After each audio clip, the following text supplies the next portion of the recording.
अस्सलाम वालेकुम everyone. I am Arsalan from foundation securities और आज हम बात करेंगे पाकिस्तान सीमेंट सेक्टर के बारे में because of its recent performance in stock exchange और इसकी जो इम्पोर्टेंस है ओवरऑल पाकिस्तान की कंस्ट्रक्शन सेक्टर में।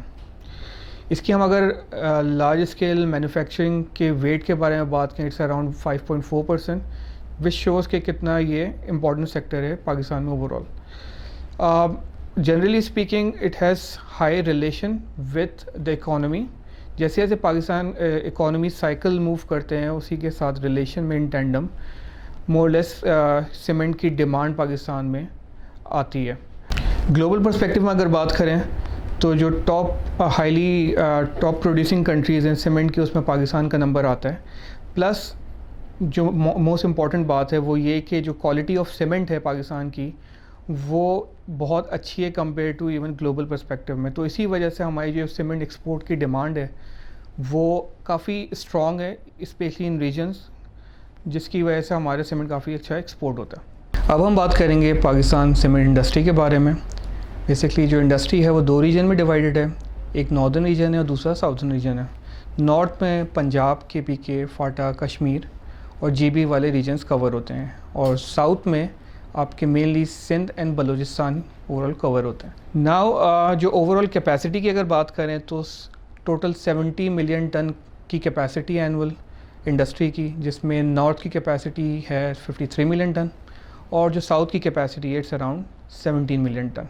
जो एक्सपेंशनरी साइकिल जो कि बहुत इंपॉर्टेंट फीचर रहा है इस इंडस्ट्री का इन लास्ट 3 डेकेड्स, उसमें पहला जो साइकिल था वो आया था 95 से 99 के दौरान, दूसरा साइकिल आया था 2006 से 2012 के दौरान और जो थर्ड जो रीसेंट मोस्ट साइकिल है एक्सपेंशन का वो आया है 2016 से 2020 के दौरान।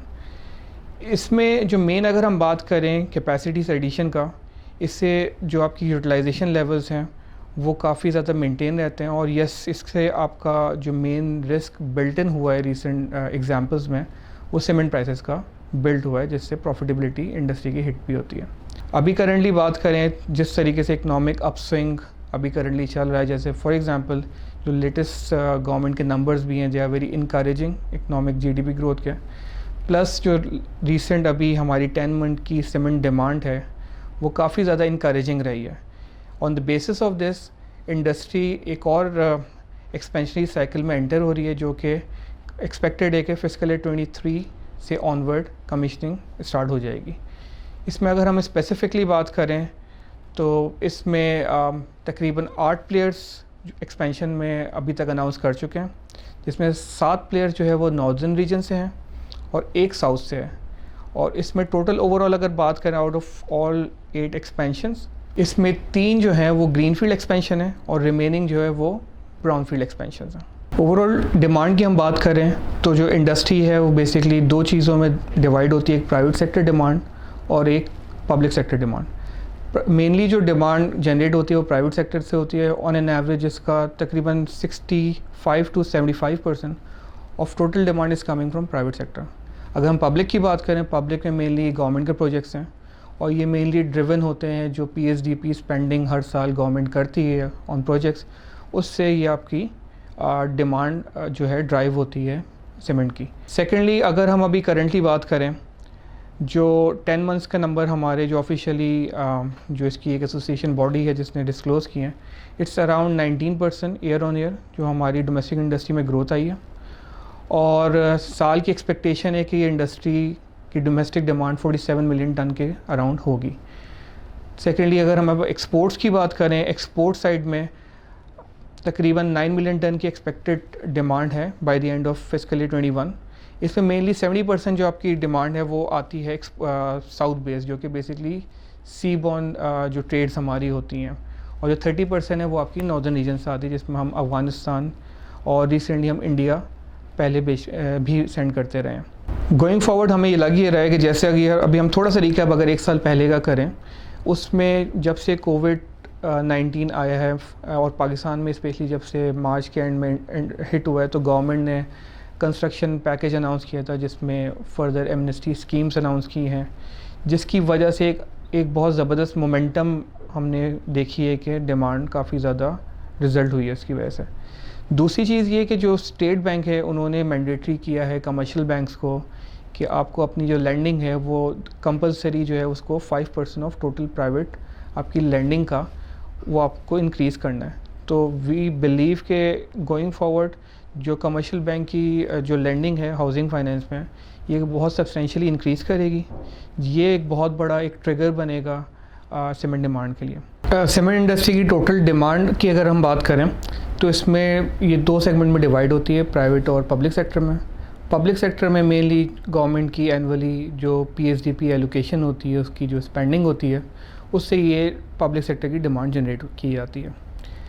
और जो प्राइवेट सेक्टर में अगर हम बात करें मेनली जो डिमांड सेक्टर में आती है वो अराउंड 70% प्राइवेट सेक्टर से आती है, जो कि अभी हम रिसेंटली अगर हम एग्जांपल देखें जो 10 मंथ फिस्कल ईयर 21 के हमारे पास एक्चुअल नंबर्स हैं उसमें तकरीबन 19% जो डिमांड है वो ग्रोथ आई है इस 10 महीनों में।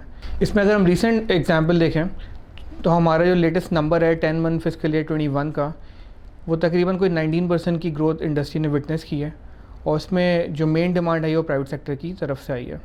अगर हम बात करें कि लास्ट ईयर जो गवर्नमेंट ने कंस्ट्रक्शन पैकेज अनाउंस किया था उसमें एमनेस्टी स्कीम्स अनाउंस की थी, जिसकी बाद से कुछ महीने बाद से हमने काफ़ी एक सब्सटेंशियल डबल रेट ग्रोथ हमने विटनेस की है सेक्टर में और जिसने ओवरऑल सपोर्ट की है आपकी इंडस्ट्री को।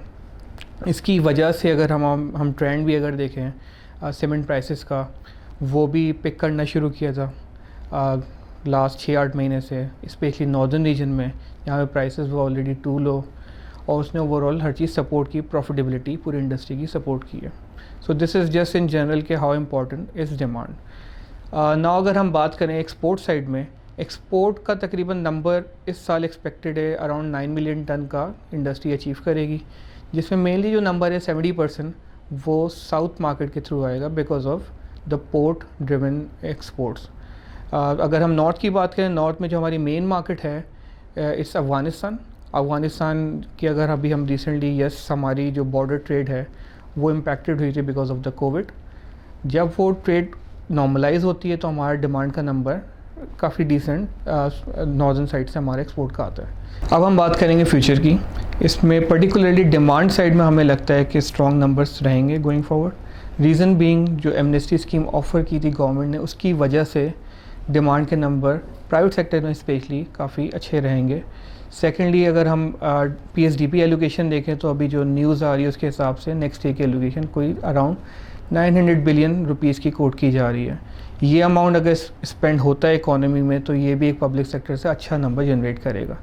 थर्डली जो ओवरऑल हमारी जो नेचुरल डिमांड है वो भी काफ़ी पिक कर सकती है। रीज़न बीइंग मेनली जो कमर्शियल बैंक की लैंडिंग है जो कि स्टेट बैंक ने पुश किया है कमर्शियल बैंक को कि अपनी लैंडिंग हाउसिंग फाइनेंसिंग में इंक्रीज़ करें।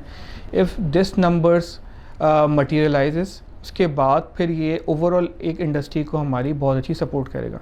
नाउ हैविंग सेड दिस कि ये ओवरऑल डिमांड का नंबर इस साल मोस्ट प्रॉब्ली 18-19% साल एंड होगा। नेक्स्ट ईयर भी अगर डबल डिजिट रहता है तो गोइंग फॉरवर्ड ये जो एक्सपेंशनरी साइकिल नया आ रहा है फ्रॉम फिस्कल ईयर 23 ऑनवर्ड्स, इसमें हम देखते हैं कि यूटिलाइजेशन लेवल्स स्टिल एक डिसेंट लेवल में रह सकते हैं। That would be around 70-75%। और हिस्टोरिकली जब ये यूटिलाइजेशन लेवल्स रहते हैं तो सीमेंट प्राइस का रिस्क थोड़ा डाइल्यूट हो जाता है। बट यहाँ पे इम्पॉर्टेंट बात सबसे ज़्यादा ये है कि ये एज आई मैंशन अर्लियर कि ये काफ़ी ज़्यादा हाई रिलेशन है विद द इकोनॉमी, और इकोनॉमी अभी हम देख रहे हैं कि अपवर्ड साइकिल की तरफ मूव की है। तो यहाँ पे डिमांड की वजह से ये चीज़ें पिक करती हैं। इंटरेस्ट रेट यहीं पे ही माइनर से अगर इंटरेस्ट रेट बढ़ते भी हैं तो वी सी के यहाँ पे जो फ्यूचर प्रॉफिटेबिलिटी है कंपनीज़ की वो काफ़ी मुनासिब रहेगी और ये हमारे ओवरऑल एक सेक्टर को सपोर्ट करेगी।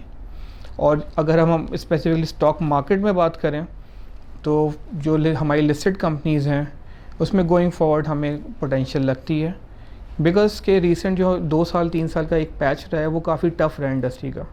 वो एक ओवरऑल इकोनॉमिक स्लो डाउन हुआ था उसकी वजह से। सेकेंडली इंटरेस्ट रेट काफ़ी हाई नंबर पे पहुंच गए थे 13.25, जिसकी वजह से फाइनेंस कॉस्ट हिट की थी। थर्डली जो ओवरऑल हमारी एनर्जी कॉस्ट थी वो काफ़ी ज़्यादा रही थी। यहाँ पे एक इंटरेस्टिंग चीज़ ये है कि कोल प्राइसेस अभी करंटली काफ़ी हाई ट्रेड कर रही हैं और इट्स अराउंड $110 to $12 करंटली, जो कि यहाँ की सीमेंट की प्रॉफिटेबिलिटी को काफ़ी ज़्यादा हिट करती है। जस्ट टू मेंशन दिस, जो सीमेंट की प्रोडक्शन है उसमें एक बहुत ज़्यादा जो कॉस्टली वेरिएबल होता है वो एनर्जी प्राइसेस होती हैं, स्पेशली कोल प्राइसेस होती हैं। Because of the Covid and supply shortage internationally, तो ये कोल की प्राइसेस रिसेंटली काफ़ी ज़्यादा शूट की हैं, जिसकी वजह से इनकी प्रॉफिटेबिलिटी हिट हो सकती थी, बट इन्होंने रिसेंटली इसको पास ऑन किया है सीमेंट प्राइसेस को, जस्ट टू मेंटेन और इंक्रीज़ द मार्जिन।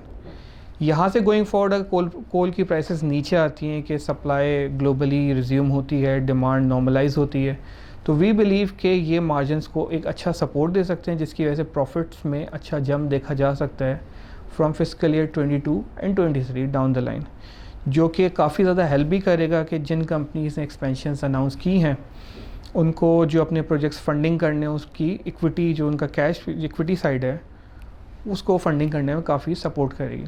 तो summarising this all, we think cement sector has a bright future going forward because of very decent demand coming up and the efficiency measures the industry have taken recently, जो कि margins को एक decent level पे support कर सकते हैं। Thank you.